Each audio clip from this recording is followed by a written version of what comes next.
Alrighty then, let's not waste any time. I've drawn my hybrids. I've redesigned this game's hybrids, and now I'm going to be drawing hybrids for people on my Discord. 4, technically 5, people submitted creatures that they wanted me to draw in this episode of JWA Fixes. They went to the JWA Additions channel, pinged me, and gave me one of their creatures for me to draw out. They included a description, including colors and certain design features they wanted, or they just gave me a whole picture and wanted me to draw over it. And their patience is about to be rewarded, as I am finally ready to show off their designs, or their creatures that I designed. Except for one person who did a drawing that was already really good that there was really no reason for me to redraw it at all. This is Frost Rex's redesign of Gryganeth. This looks very cool. It's got like all these very nice amount of colors, and there really was no reason for me to just trace over it, because that's basically what I would do with this drawing. I would just trace over it and it would just be the exact same drawing with just a few subtle differences. So there wouldn't really be a point of taking a digital drawing and then making another digital drawing on top of it. Also, this video was supposed to be about people's made-up dinosaurs, not redesigning other dinosaurs that are already in this game, like the last episode. So, good job, Frost Rex. You've already outdone me, so no need to redraw this one. There is another drawing later in this video, but that one I did redraw because there were a few creative liberties I could make with it, rather than just like what I just explained with this. But that one we'll have to get to later, as the first submission is the only epic in this video. Lagerzilla's Haenothylos, a fierce epic hybrid between Haenosaurus and Marsupial Lion, with a fair amount of health, low damage, a decent amount of speed, and a very high critical chance.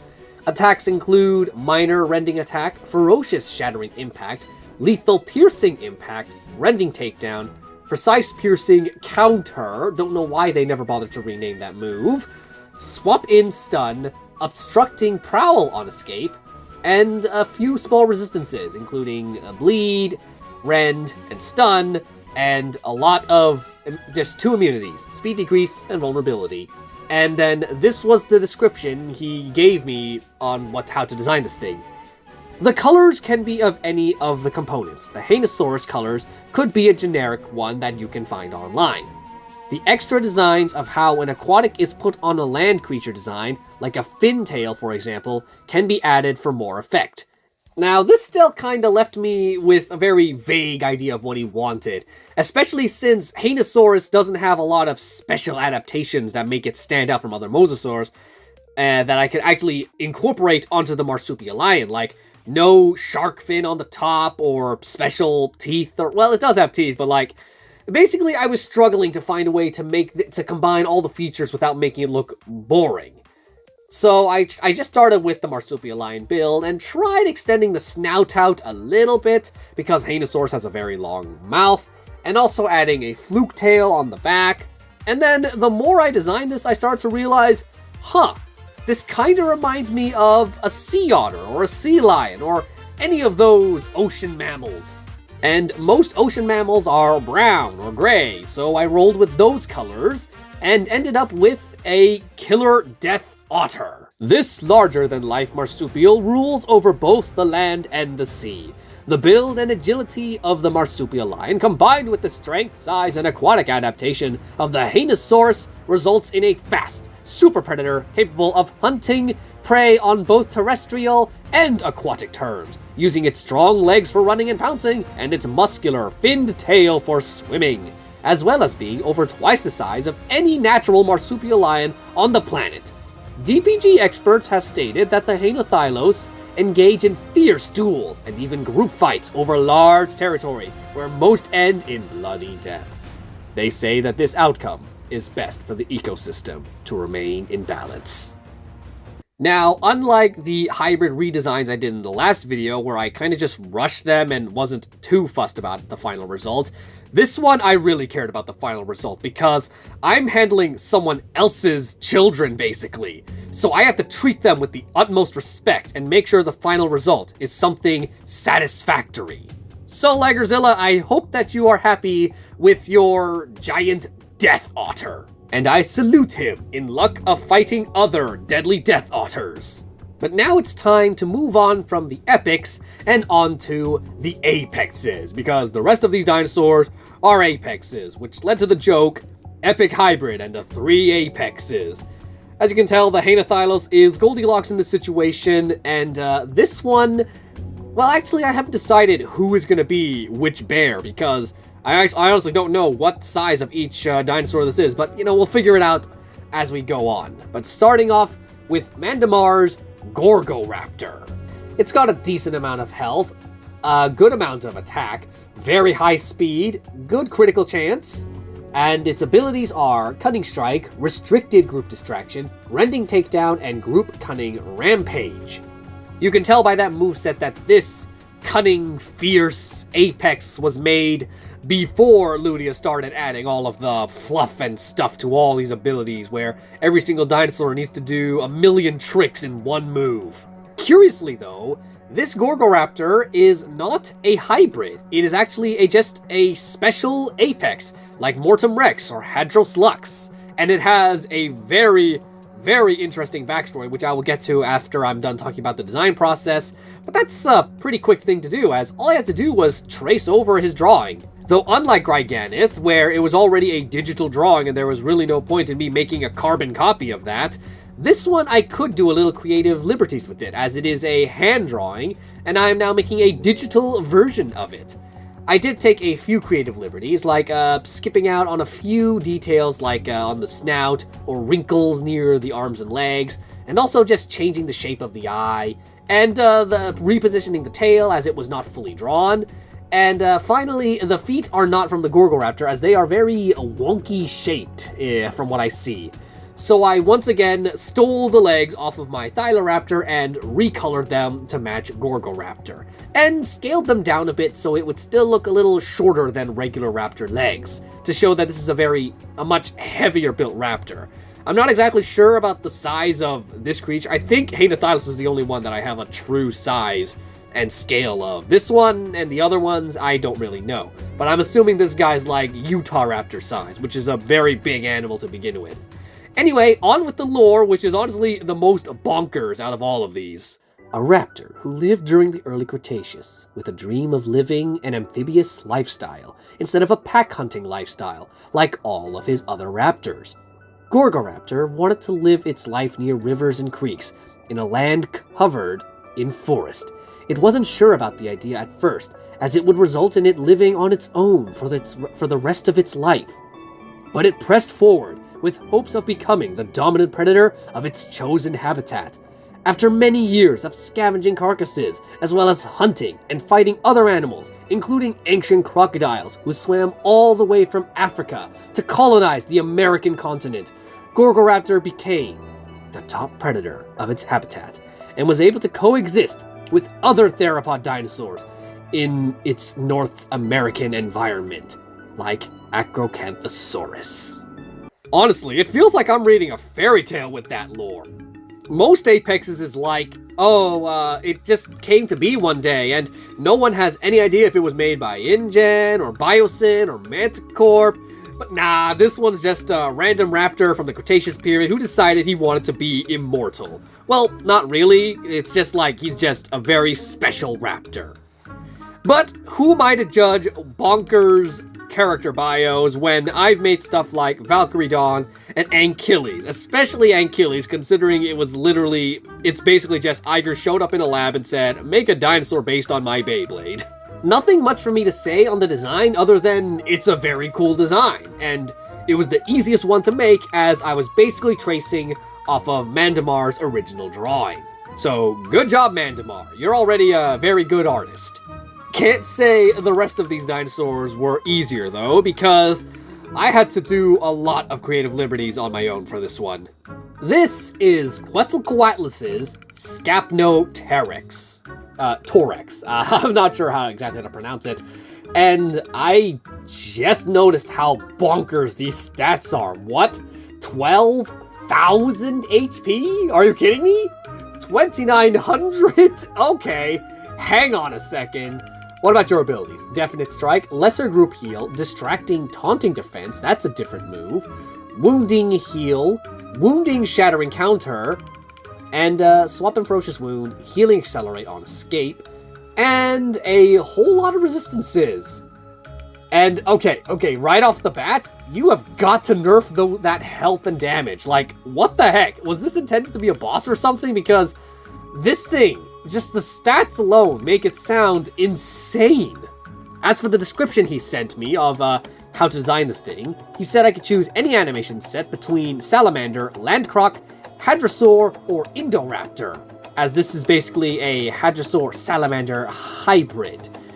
And the other things he wanted me to combine were, like, both the crests of the Tenonto Rex with the boomerang head of the Scaffo Torx, and the little tufts of fuzz decorated all over Scaffo Torx. And with that information, I set to work. I chose the Salamander animation because I love salamanders, and there are not enough inside JWA. Despite the fact there are a lot of them in Jurassic World the game, and I'm surprised they haven't decided to transfer any of them over to this game. But either way, I just traced over a salamander image I found online, and then just added the exaggerated features, like the boomerang head of the Scaffo Torx. I also broadened out the skull a bit, as this is also meant to be a Tenonto Rex hybrid, so it needed a broader face, and I added those little crests on it to make it an angry little boy, and a weird looking beak on its snoot. Legs are undecorated because salamanders have very goofy looking little legs. They're basically like Kevin hands, except without the claws and way more slimy. I added the sail of the Scaffo Torx. I was considering removing it, but then I decided to keep it because, well, the angle of it is kind of weird, but I decided to keep it anyway, as well as those little scoots found running along the back of Tenonto Rex. Then I almost forgot to add that tail thing that's at the end of Scaffo Torx, and then added all of the colors, and all those tiny little lines of picno fibers just running down his back, but stopping at the tail, where the pattern just continues. The colors are mostly inspired by Tenonto Rex, but Scaffo Torx and Tenonto Rex have very similar colors, so it really wasn't that hard to combine them into one creature, and now we have Scaffo Torx. Scaffo Torx eats anything and everything with the combination of animals' DNA that include 1 herbivore, 1 insectivore, 2 carnivores, and 2 piscivores.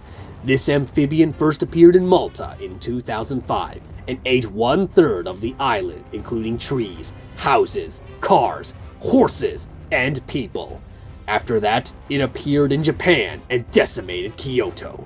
This kaiju-style destruction of cities across the Earth is probably because of its incalculable appetite, almost needing to eat at least for 15 hours a day. It is unknown if this mega hybrid is male or female, and has been observed to have incredible regeneration abilities attributed to the axolotl DNA in its genome. InGen, Biosyn, and Manticorp all deny having any involvement in the creation of this mega hybrid. So after reading that description, I'm thinking this is the Papa Bear of the 3 apexes. And I find it even funnier that I chose the salamander for this rig, despite that description would definitely fit something like an Indoraptor-esque design. But I just find it funnier that the whole world is cowering in fear of this giant salamander-like thing. But like, come on, look at this thing. Look at this adorable, intimidating thing. You just want to say, aw, but then it eats you, and then you're like, ah, but aw, but ah, but aw. This one, I just love the way this one turned out. So, yeah, Quetzalcoatlus, I hope you are satisfied with your little death salamander. Or not so little death salamander. As I mentioned, this one's probably the biggest one, as Tenonto Rex is probably well, it's not a big it's not like a big dinosaur, but it is like a big animal nonetheless. So this thing is probably going around just a croc amphibian, basically. And now we move on to the last apex in this batch, and I guarantee that when I do the polls, this one is going to win, because it's another raptor, and the combination of creatures put into this one does make it look very, very cool. We have Erlix Cercotrocitus. I have no idea how to pronounce that, so from now on I'm going to pronounce Cerquotus. A wild card apex hybrid between Atrocidistis and Zainreborn Scorpios. I almost said that name wrong. Scorpios. It's got, again, around the 4,000 to 5,000 HP mark, a very high amount of damage, but lower speeds, good armor, good critical chance. Its abilities include Group Consumptive Strike. He's honestly, Erlic's known for just making a lot of crazy hybrids with crazy abilities, so you can pause and take a look at these abilities yourself. Spike Growth, Primal Pulsing Impact, Misery Loves Company, Precise Shattering Cleanse, Total Cleansing, No Escape, and a whole bunch of resistances. As for the design description, pretty much a combo of all the traits Atrocidistis and Scorpios have.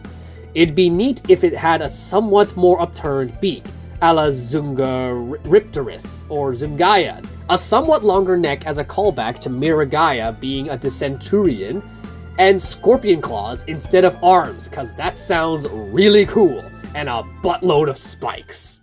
And with that, it was just a pretty, it wasn't simple, but I did have a general idea of what I wanted to do. I just had to make a raptor, except with scorpion arms and a scorpion tail, basically, because, come on, a raptor with a scorpion tail, that just sounds really sick. So I started with drawing the head of the Atrocidistis. Eventually, I did go back and turn up the beak, like he said. And as for the rest of it, I just drew out all the random designs. I did shorten the legs a bit, as this is meant to be like a smaller creature, because scorpion DNA would honestly make this thing a lot smaller than regular Jurassic Park raptors. Then I added the scorpion claws, which look a little like crab claws, and then gave it like a scorpion tail, which was pretty hard to incorporate the right size and length of it, and then just decorating the whole thing in spikes.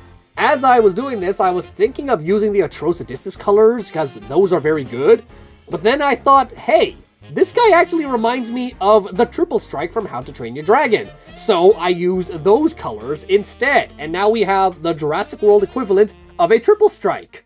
The venom contained in Cercotrocitus's horn and spines is not directly fatal, but can cause a pain so intense that its victims will seek death themselves. It is often said in Just that the only cure for this malady is to be eaten by this hybrid. With the proper equipment, this creature's toxins can be synthesized into medication that relaxes the throat and eases breathing. Its name combines Serquet, the Egyptian goddess of scorpions, venom, and breathing with atrocious. Now, this is a dinosaur I would want to steer clear of the most, because the mere thought of just like being like just a small prick and suddenly you just want to kill yourself, that is just horrifying. But Erlich, I really hope you like your Scorpion Raptor, because this one was probably the one I had the most fun making, as I just got to go wild with it. So that is all 4, technically 5, dinosaurs featured in this video. Which one was your favorite? Frost Rex's Gryganeth redesign, which will not be part of the poll, coming out probably tomorrow, because it's not my drawing. But in terms of my drawings, which one was your favorite? Was it Lagerzilla's Hanothylos, Quetzalcoatlus's Scaffo Torx, Mandamar's Gorgo Raptor, or was it Erlich's Cercotrocitus? That is going to be it for this video. The next one will be the usual JWA Editions video, where I basically spend an hour reading more of your fan-made dinosaur designs and hybrids and whatnot. So, thank you for watching, and if there's another contest, I will let you know, but you have to watch every episode, because I may just announce it at the end of a random episode, and then random people will submit. Because this was fun, and I am definitely looking forward to doing this one again. So, thanks for watching, and to the guys whose creatures were submitted in this video, I hope you're happy with the final results. Goodbye! Hey guys, thanks for watching the video from beginning to end. If you want to see more, subscribe to the channel and join the Zainreborn community. See you in the next one. Bye-bye. Bye. Bye.